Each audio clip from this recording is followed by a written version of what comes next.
В Москве найдено место захоронения первого профессионального коми-композитора, создателя национального песенного репертуара республики, популяризатора музыкальной культуры коми Александра Осипова. Его творческое наследие содержит более 150 песен. Самая известная – «Катша-Щенец».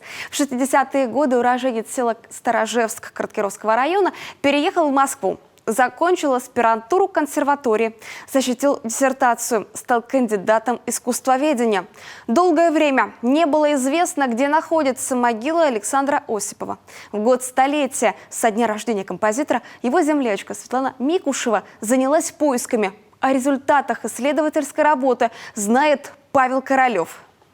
Найти место погребения самого известного уроженца села Старожевск для Светланы Микушевой, по ее словам, стало делом чести. Удивительно, но ответ из архивного управления Москвы пришел 15 марта этого года, в день, когда республика праздновала столетие со дня рождения первого профессионального коми-композитора. В документе говорилось: Александр Георгиевич Осипов похоронен на Николо-Архангельском кладбище, участок 3А. Территория огромная. На этих кадрах мы видим, как Светлана Микушева и работники погоста исследуют могильный ряд захоронений, сделанных 1 февраля 1973 года. Тогда же был предан земле и Александр Осипов. Часть надгробий утеряна. Есть несколько свободных участков, где располагаются могилы, за которыми никто не следил. По мнению сотрудников кладбища, здесь и стоит искать место, где нашел последний приют заслуженный деятель искусств коми АССР. Когда я приняла решение искать место захоронения Александра Георгиевича, конечно, моя цель была увековечить память этого человека, чтобы было куда прийти, возложить цветы, чтобы передать эту информацию нашим детям.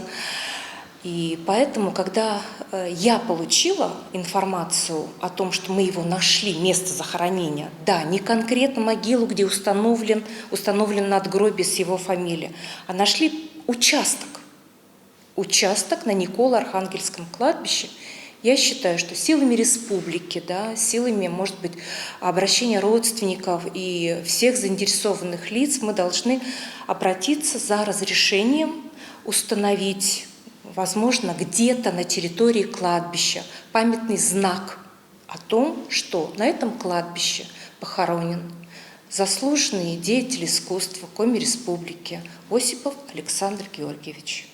Сегодня на встречу со Светланой Микушевой Центр музыкального наследия имени Александра Осипова пригласил родственников композитора, двоюродная племянница Наталья Турлопова и троюродный племянник Юрий Шлык. Принесли снимки из семейных фотоальбомов. Во время рассказа о поисковых работах они внимательно смотрели видео. Конечно, мы очень рады для нашей семьи, да и родственников, то, что нашли место захоронения Александра Осипова, нашего замечательного композитора Республики Коми СССР. Вот. И думаю, чтобы это захоронение не было потеряно, все равно это надо искать, раз уже древо мы решили восполнить, то надо будет искать.